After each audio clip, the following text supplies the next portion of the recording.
Okay, let's talk about some accessories. You should have some type of collar for your goats because you will not be able to get your hands on them. You need to be able to have some type of control. These I bought. These are dog collars. They work perfectly fine. You need to be able to check them, periodically, make sure they're not getting too tight around their neck. These I had when they were little, and then they graduated up to significantly bigger collars. These are hoof trimmer shears. You can buy these at Tractor Supply, around 30 bucks. There's a lot of different kinds out there, a lot of different varieties. You just find one that works good for you. Baking soda.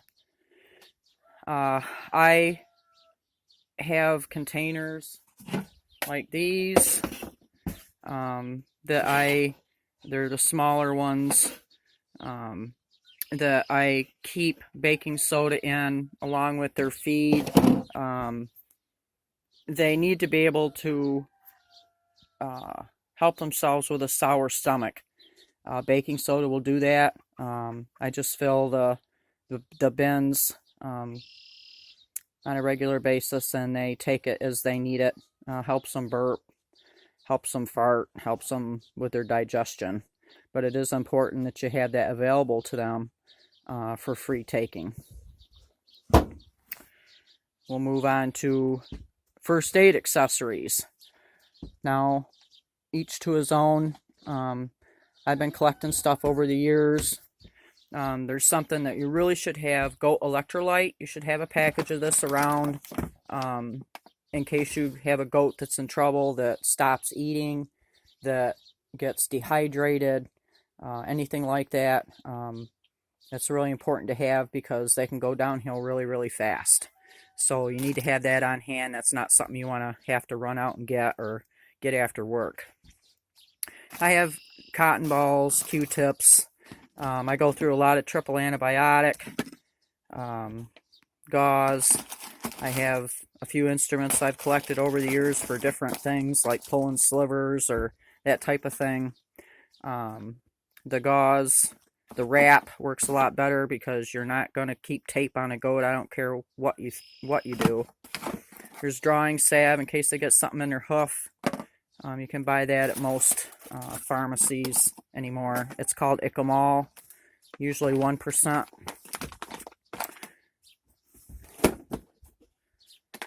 And this is a tackle box, by the way. It's the greatest invention ever made. It's a fishing tackle box. It works really, really well for first aid supplies and types of things because you can grab this thing and go to wherever they're at. The second section, I have sponges. I have various sized needles for drug administration, depending on what it is. Because they do need shots. Here, let me turn this around so you can see it. And syringes. I found that these work probably the best. They're just a 3 milliliter. You take the needle that you need, you can put it on the end. Speaking of vaccines, you've got a yearly vaccine that they highly recommend.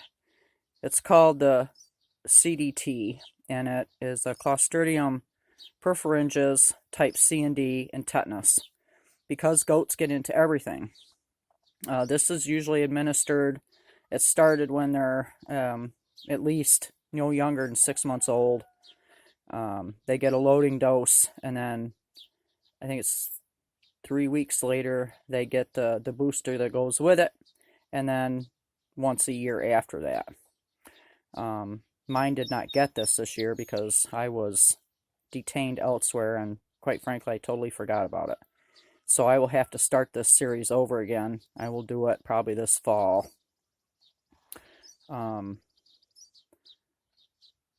This is the back.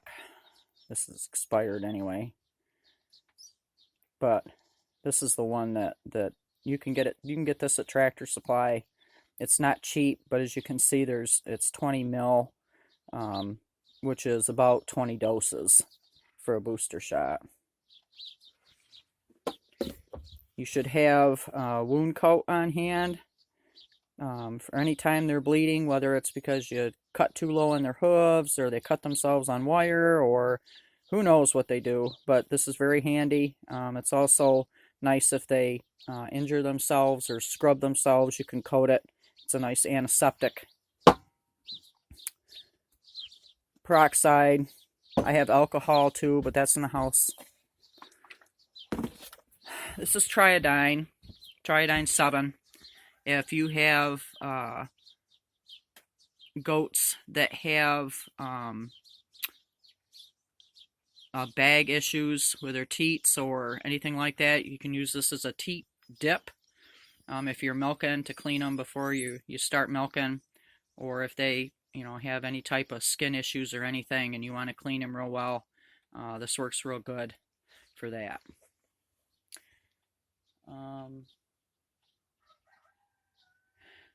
I'd recommend, as you look at all this stuff, it can be overwhelming. Kind of collect it a little bit at a time.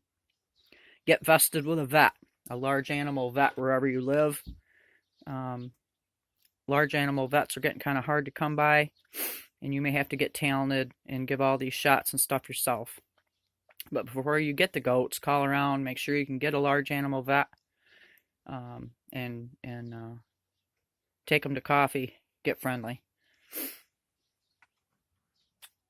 Other than that, snacks, goat snacks.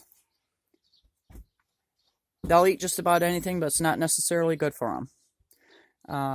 I give mine Cheerios, regular Cheerios, no Honey Nut, none of that stuff. Just regular Cheerios. They'll eat carrots. They'll eat various kinds of grain-related, like give them a little bit of bread. They like that.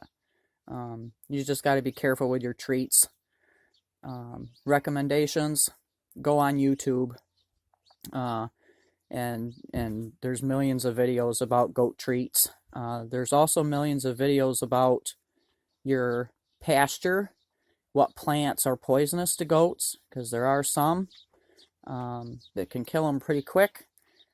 Most YouTube channels will have a very extensive list of those plants. You just kind of want to walk your pasture and make sure that you don't have any of them obviously growing there. Same with trimming hooves. There's got to be a million YouTube videos on how to trim hooves. You can watch a million of them, but until you do it, most of that is just going to be informational stuff. And I guess if you have any other questions, send them through Ashley. Good luck.